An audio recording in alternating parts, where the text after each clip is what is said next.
Hello, my friends. I feel like it has been a really long time since I've sat down to film a video. Probably because I hate my life. No, I don't. I hate my job.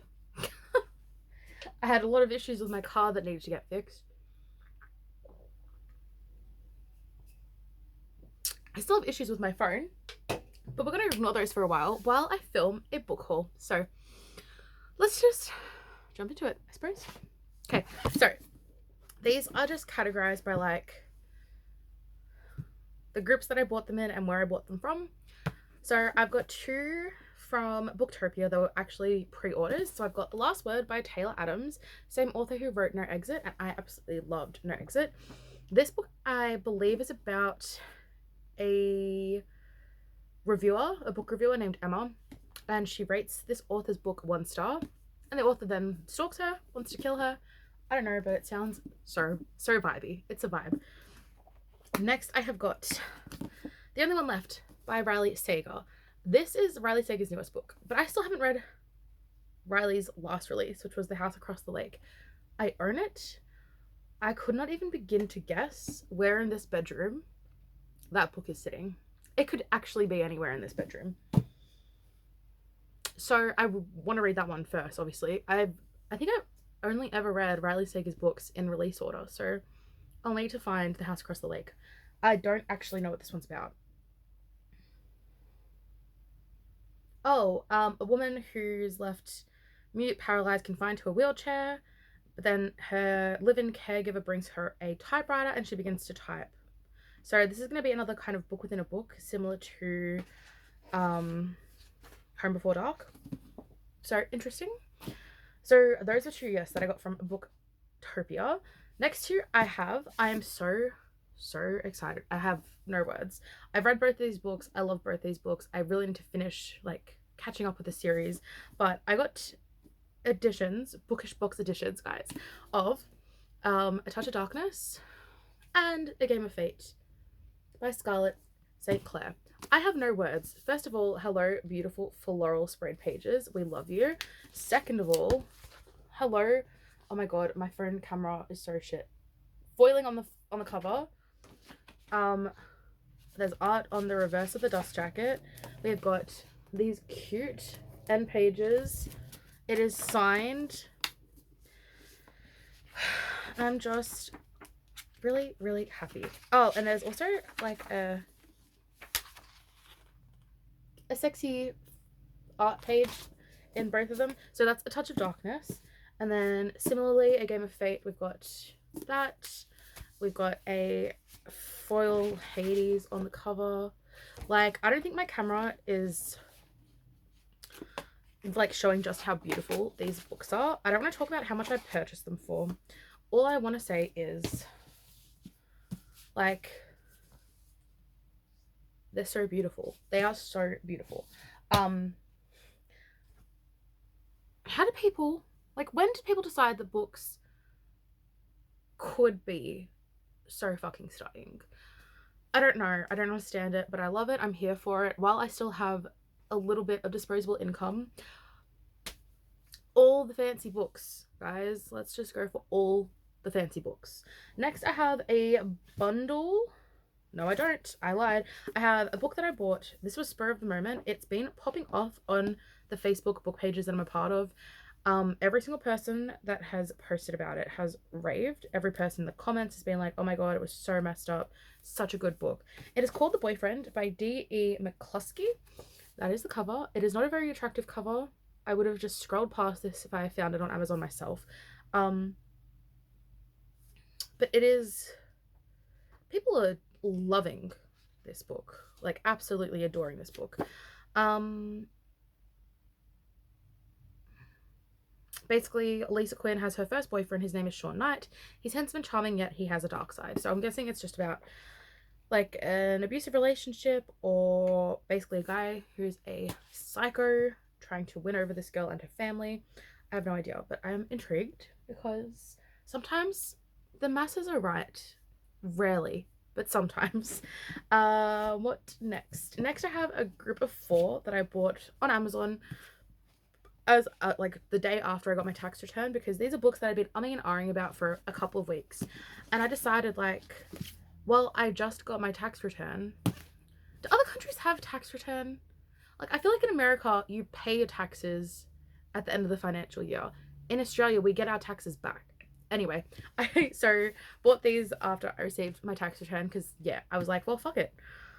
I'm never gonna be in a position like it's gonna be another 12 months at least till I'm in another position of like financial security, like at this level.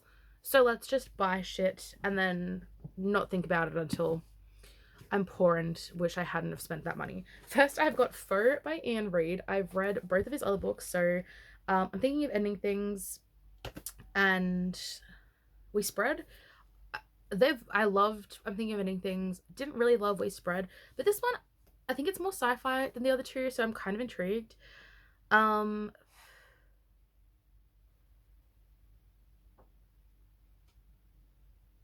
I actually have no idea what this is about. Basically like this quiet couple live isolated on a farm, and then a stranger arrives and the husband's been chosen to leave, to travel far away from the farm, very far away. It's very mysterious. I don't want to go into it knowing too much because I feel like with Ian Reid's books it's best to just jump into it blind and let it take you on a journey. Next, I have oh fuck you. I've got The Echo Wife by Sarah Gailey. I have got quite a few books by Sarah Gailey. I haven't read any of them yet because that's a common problem in my life. This book, however, says at the very top, Big Little Lies meets Black Mirror. I really liked Big Little Lies when I read it, and I absolutely love Black Mirror. So this should really be the book for me, you know? I'm pretty sure it's about a husband who replaces his wife with her clone, but like a younger, better clone of her who is pregnant. I don't know. I'm glad that I'm not into like science at all, so I can enjoy a sci-fi book without reading too much into the logistics, but we'll see. We'll see. Next, I have got A Certain Hunger by Chelsea G. Summers, because who doesn't love a good old book about cannibalism? I'm pretty sure that's like the thing that this book is about. But I think it's also supposed to be like a funny, like tongue-in-cheek sort of thing. Okay, people, yeah, are just saying it's funny, unhinged, campy, gory. I'm here for it. And I think this cover, I actually like the other cover better that has like the woman's face on it, but this is kind of cute. It looks like a fun summer read. Just a fun summer book about cannibalism. And the last one from this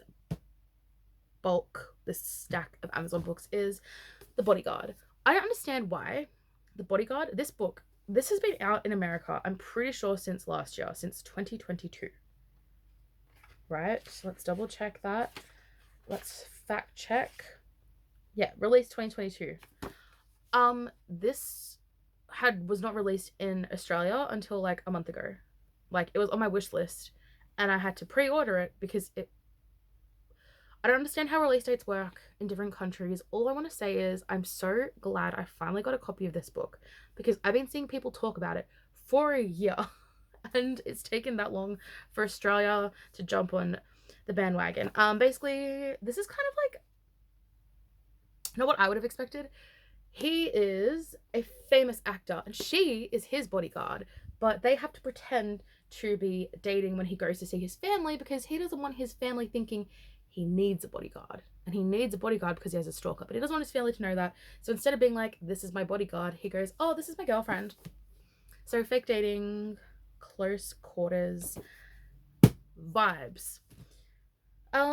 Then I have another stack that I bought from Amazon on the same day. Obviously, like I said, tax return season is when I make impulsive purchases that I spend the rest of the year regretting. Like I bought Billie Eilish's perfume. It's up there somewhere. That was pricier than I've usually spent on a perfume. I've got a bunch of shit coming from Etsy that, again, I usually wouldn't have spent money on. Maybe I'll do an Etsy haul. That could be a fun idea. Anyway, moving on. So this stack was just more books, basically. Books that I actually A few that I just seen that day being recommended to me and jumped on board. Others I've wanted for a while. So first we have Saving Noah by Lucinda Berry. This has been on my radar for a while. I think it's meant to be like in a similar tone to We Need to Talk About Kevin. It's about like a strained mother-son relationship, which I loved. We Need to Talk About Kevin. It was a slow burn, but it was really good. Whereas this is pretty short. It's like 250 pages. So I think this could be a really good book, but a really quick book. I then have Intercepts by T.G. Payne. This was another book that was recommended in a TikTok about books for Black Mirror girlies. Basically in a world where the government can intercept you, um, as in like turn your brain to mush. Oh wait, no, this is they experiment on people. First they turn people's brain to mush, but if the experiment is done properly, um, these humans are able to intercept the sights and senses of anyone else in the world, which makes them like I guess a weapon, an ultimate weapon to completely deplete someone else's senses. So I don't know, I got it. Cool. Next I have one called At Home with the Horrors. This is another one that is starting to make its way around my Facebook groups. It's by Sammy Scott, and it is a short story collection of 14 horror stories that all circulate around a home or a house. I'm here for it. The last one from this stack is called A Soul to Keep by Opal Rain. I think this cover, again, my camera is so like not good, but it is a really, really beautiful cover. And it's in that realm of like fantasy romance, monster romance, paranormal romance, and I'm excited to read it, so I got it. Then I got 3 books at a secondhand store. So I found Conversations with Friends by Sally Rooney for $4. I own Normal People. I've read, I loved. I also found, where is it? Why do my books just go missing when I know where they've been? I rearrange my shelves when I get anxious, and then I forget where I've put everything. Um, Beautiful World, Where Are You? Is that the other book? I found that one at the same secondhand store months ago, and then I found this one, Conversations with Friends. So I own all 3 Sally Rooney books. I will eventually get to all of them, but I loved Normal People enough to like want to continue reading Sally Rooney's books. Then I found a book I already own, but I found it in a prettier cover, so I bought it for I think it was also $3. Good Is Gone by Amy Gentry. This cover is so fun, like yellow and pink. The cover I have is just like a child standing there, and I just think this cover is cuter, so I picked it up. And I'm gonna unhaul the other cover because that's how privileged I am in my book buying life right now. And the last one, again, is a book I already own, but I liked this cover better. So for $4, I bought this book, this cover, and I'm gonna unhaul the one I already own. And it is Invisible Monsters by Chuck Palahniuk, because it is like, oh, she's pretty. Look how pretty she is. And then it's like, if you flipped it upside down, is an old lady, but upways, it's a pretty girl, but other ways, it's an old lady. And it's just such a cooler cover. So I'm going to keep that copy. Lastly, I have 2 books that I got in the mail yesterday, which completes a series that I haven't yet started. So we have got the 5th book in the Monsters and Muses series by Sav R. Miller, Souls and Sorrows. She's beautiful. And then the 6th book, which is even more pretty, it is Liars and Liaisons. As I just said, I haven't read any of the books in this series, but I've got this ongoing problem of buying a full series of books before I've even read the first one. So I guess that's just my life now. I also unhauled. I didn't want to film it because it would have taken me about 3 hours. I unhauled, I want to say like 50 or 60 books on Wednesday just passed. So I don't feel bad about hauling this many books when I've gotten rid of so many and I've sold so many lately. I'm trying to not bring in more books that I'm getting rid of. You know what I'm saying? So, and it's working alright so far. Oh, my cat's stuck in the hallway outside my room. Anyway, that is my book haul. I definitely want to start a book tonight because I haven't read anything for about 2 days now, and it's playing on my mind that like I should probably read something. So I don't know what that's going to be, but I will pick something up and I will go let my cat out of the hallway, and I will see you guys later.